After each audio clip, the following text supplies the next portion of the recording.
Towers Falling by Jewel Parker Rhodes. Chapter 1, New School. Pop groans. He's having bad dreams again. I hear Ma trying to comfort him. My little sister, Lita, squirms. I whisper, "Hush, sleep," and tuck the sheet beneath her chin. We share a bed. She turns on her side, her feet kick my knees. On the floor, Raymond's arm clutches his pillow. He sleeps through anything. I never do. Even when we weren't living in one room, I heard Pop's nightmare groans, heard him and Ma arguing about money, arguing he needed to get a job. Pop didn't get a job. Ma's waitress job barely covers food. We ended up here, Avalon Family Residence. It sounds nice, but it's not. Peeling paint, cockroaches, and no water, refrigerator, or stove in our tiny room. We're squeezed together like rats. 5 people in a room instead of 1 or 2. No sense complaining, Ma always says, but it makes me want to burst, hit, or break something. I'm the oldest. I've got to be responsible, and I hate it. I've got to get Raymond and Leda ready for daycare and watch them afterward. Pop doesn't do anything. After his bad dreams, he stands on the street corner. He doesn't talk with other out-of-work men.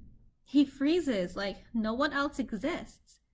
When his head aches fierce, he has to lie down. Nobody is allowed to even whisper or move. But his cough is worse. Sometimes he can't breathe, like he's got asthma or something. I pat Leda's head. Sleeping, she looks like a baby princess, but I don't tell her that. Eyes closed, I grimace. I wish I could sleep and have no worries like her. Today, I start my new school. I worry if I'll like it. I worry if anyone will like me. Last year, even my best friend Keisha stopped speaking to me when my family became homeless, like it was my fault, like I was going to give her germs or something. Like my family and me were just trash. Ma shakes me. She thinks I'm asleep. In the shelter, even when I'm awake, I sometimes keep my eyes closed.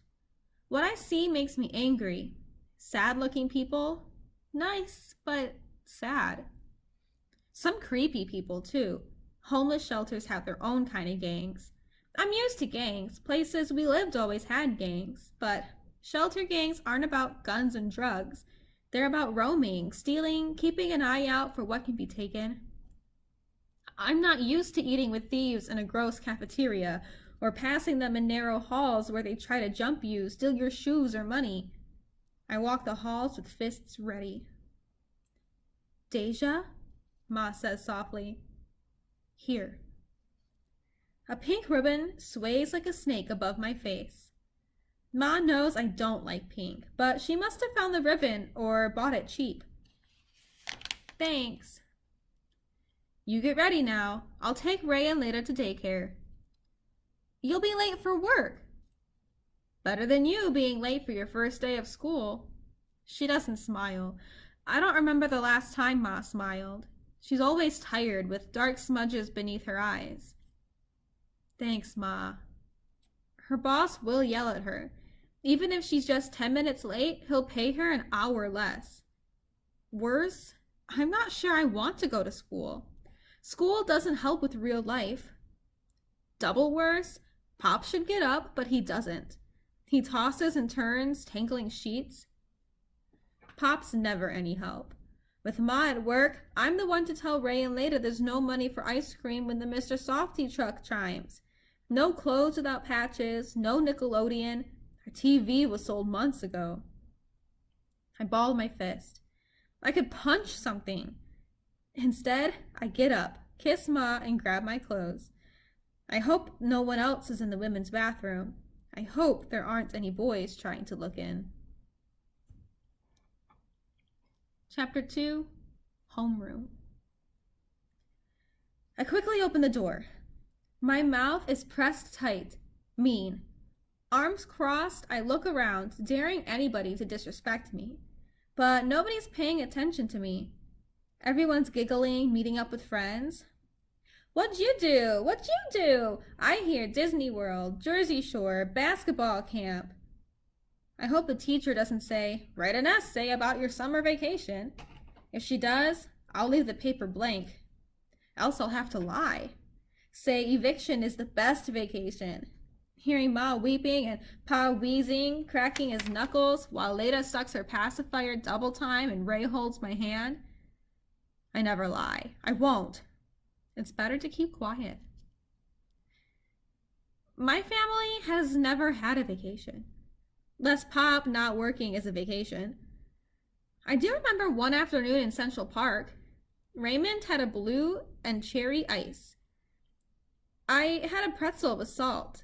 I ate slowly, watching trees sway and squirrels leaping across branches. Ma and Pop hugged. Pop even smiled. It was years ago. Leda wasn't even born. Besides, I don't like essays. Why write when you have nothing good to say? I'm just trying to get by. 8 more years, I'll be 18, and I won't have to live in a shelter or go to another new school. I'll be on my own, taking care of myself. I won't ever get evicted. I looked at the kids. Boys wear Nikes and Converse. The girls wear earrings, charm bracelets. Everybody smells like new clothes. Funny how the homeless shelter is in a nicer part of town than I've ever lived before. There's an actual grocery store instead of a deli. Kids here are all colors. In my old neighborhood, everybody was black. Except for Avalon's ugliness, this neighborhood is richer. Brownstones with flower boxes instead of high-rises with ugly window air conditioners. I tug my t-shirt. It's a bit small. My belly button shows. My jeans are clean, but my feet are in flip-flops. My toenails aren't even painted. Slipping into a back row chair, I pull the pink ribbon off my ponytail, stuff it into my pocket. A boy 2 chairs away blinks behind glasses. What are you looking at? I'm Ben. I stare at the wimpy hand. It's pink and stubby. He sniffs, pulls his hand back, uncrosses his legs. Cowboy boots. I can't believe it. Who wears cowboy boots? I'm new too. Isn't that why you're sitting in the back? I give him my meanest stare. Not talking to anyone? My cheeks feel hot. I don't like anybody figuring me out. I'm talking to you, I snap. I talked first. I think Ben's sassing me, and I ought to hit him, but his face is round, doughboy soft. Pleasant. Don't know why I'm thinking pleasant. Never ever used the word before, but it popped inside my head. I exhale. Ben reminds me of Raymond. Not street smart, just nice in a dumb kind of way. The classroom is bright and fancy. Streamers decorate the walls, and pictures of books are thumbtacked on bulletin boards. There's even a bookcase with new books and 2 red beanbag chairs. A huge calendar with a picture of a blue-green water hangs on the wall. An ocean? Brooklyn doesn't do oceans, just sidewalks, buildings, and boring rivers. One square has the number 1 for the first day of school. How many days do I have to be here? 1 is a lonely number, too. Nobody's paying me or Ben any attention. Girls are giggling, boys high-fiving and gently shoving each other like they've known each other forever. I groan. These kids have probably been together since 1st grade. My luck. I look at Ben. He's smiling like I'm his best friend. He's got freckles, wire-rimmed glasses, and hair so short, he looks like he's a soldier. We're losers. I'd be cool if I had nice clothes. Ben will never be cool. Chapter 3. Miss Garcia. She's short. Not much bigger than me. Her hair is curly black, her lips bright red, and she wears high heels. They click click as she comes into the room smiling, looking like a Barbie doll. At my old school, Mrs. Baker wore tennis shoes, sat, always complaining about how her feet hurt, teaching running after you kids. I never saw her run once. Miss Garcia claps her hands. 1, 2, 3. Amazing. Kids quiet and sit in their seats, hands folded on their desk. No way. One kid dashes for his backpack. Charles, sit. Laser-eyed, Miss Garcia stares, and Charles, not even a Charlie, sits. I was just getting my pencil. You'll get it later. Then, as if she remembers, Miss Garcia says, please, you'll get it later, please. Then she smiles extra wide like the lips do on Mrs. Potato Head. She's nervous. Her red index finger taps the desk. Her forehead shines with sweat. Miss Garcia didn't even introduce herself. I know her name because it's written in big script on the whiteboard. She stops smiling then, remembering, smiles again. I look over at Ben. He nods, looking at me. He's not dumb after all. He knows no teacher acts like this on the first day of school. At my old school, there were usually the bubbly types who worked really hard and leave after a year, or drill sergeants who shout, do this, do that, stop talking, then yell until my head aches and I don't learn anything. Miss Garcia seems a bubbly type, but not so bubbly today. She also seems like a bubbly type who didn't quit teaching. At my old school, teachers were either really old with wrinkles and graying hair, or else young with ponytails and sometimes pimples. Miss Garcia's skin is clear, her hair loose. On her finger is a diamond ring. New school year, pipes Miss Garcia. Principal Thompson wants us to try a new curriculum. She licks her lips. All lessons are to be integrated. What's that mean? This school is already integrated, more integrated than any school I've ever been. In front of me, heads turn, kids whisper. Something's not right. Different. Even the 5th grade regulars are surprised by Miss Garcia's nervous squeaks. Be relevant, Principal Thompson likes to say. History is alive. I'm getting worried. Principals are always giving orders. Maybe Miss Garcia doesn't like it? Ben raises his hand. Yes? Miss Garcia squints at him like she's trying to remember who he is. Aren't you going to introduce the new kids? Every head spins toward us. I want to kick Ben. I hate being the center of attention. My clothes aren't fashionable. I don't even have a backpack or a pencil. I squint my "don't you make fun of me" look as hard as I can. Nobody stares back or gives me an evil look. One girl with a headscarf waves. I sigh. Doesn't she know she's supposed to play it cool? New kids have to prove themselves. My name is Benjamin Rubin III. Call me Ben. Voices murmur, gurgle, shout, Hi, Ben. This here is... Palm open, Ben waves toward me. I'm supposed to speak. I don't want to speak, but if I don't speak, they might think I'm afraid. Deja. Just Deja, I say.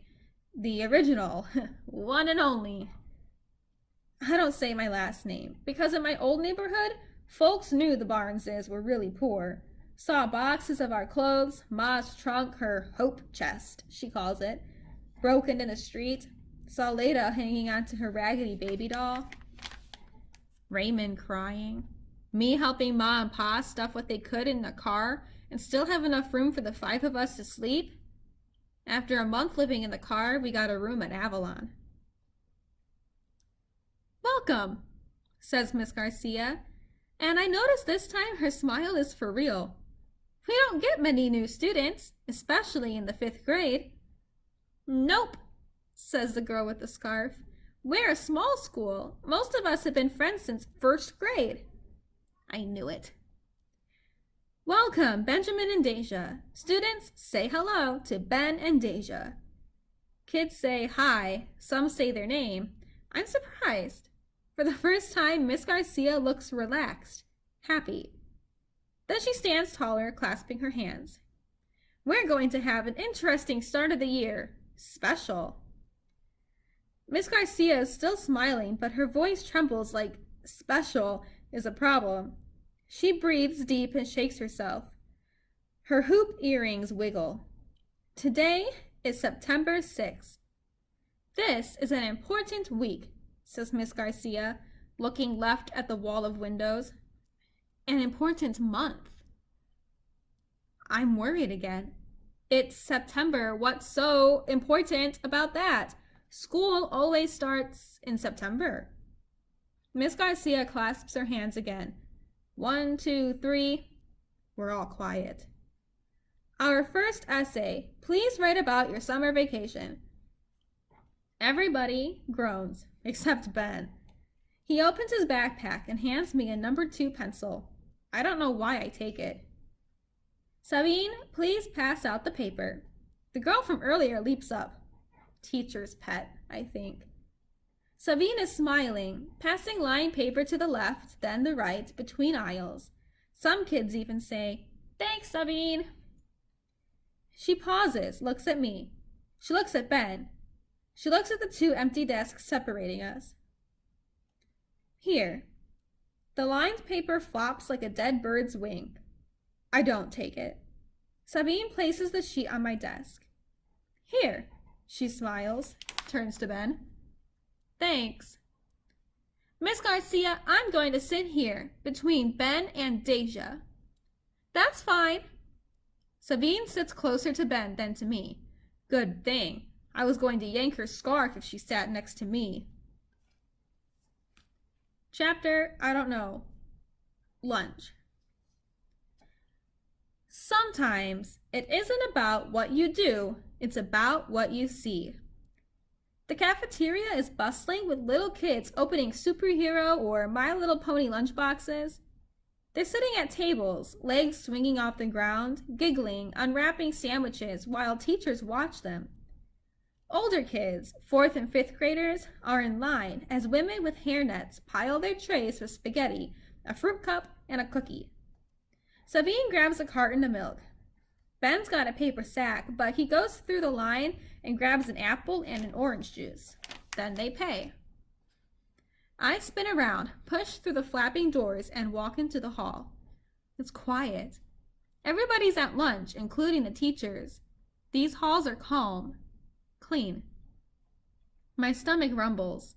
I sip from the water fountain. I like the hallway walls, painted sky blue and bright yellow.